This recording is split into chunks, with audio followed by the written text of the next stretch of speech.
jërë ngeen jëf yéen ñi safoo site internet bi di Buzz Actu 221 ñu neen leen bu baax jaajëfal leen ci kóolu tege sopp bi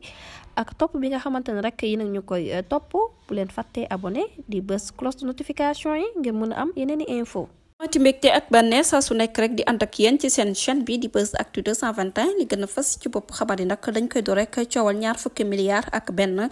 soxna su Madiambal Diagne nag daal nañu koy yóbbu bu ñu sukkandikoo ci xibaar yi nga xamante daal nañu koy am nag am nañ lu yees rek ci mbirum kii di Madiambal Diagne ndax soxnaam si di Binta Diaby nag daal nañ koy transféré ca pavillon spécial ginnaaw bu ñu ko tegee woon loxo placé ko sous mandat de dépôt niki septembre bi ñu génn ak ñaari doomam ak benn xaritu jëkkëram ñoom ñooñu ñëpp ñu ngi leen topp wàllum luubal ak njuuj njaaj association de malfaiteurs raxas xaalis bu setul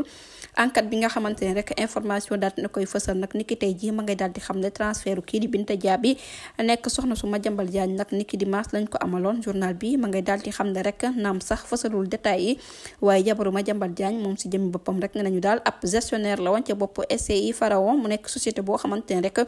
jotoon na jot koppar yi takkoo takku yu toll ci 21 milliards de francs CFA moom journaliste bi nag ma ngay wéy rek di weddi yooyu la tuuma daal di wax ne loolu yëpp nag dañ ko daal di sosal moom Madiambal Diagne mi nga xamante ne rek jamono ji ma nga ca diwaan bu France naam sax li nga xamante ne moom lañ ko tere woon mu génn biti réew mi terewul benn yoon rek def na kémtu lay kàttanam ba génn réew bi daal di wëtale diwaan bu France ci ab sortie bi nga xamante ne def na ko ci réseaux sociaux yi nag daal di justifié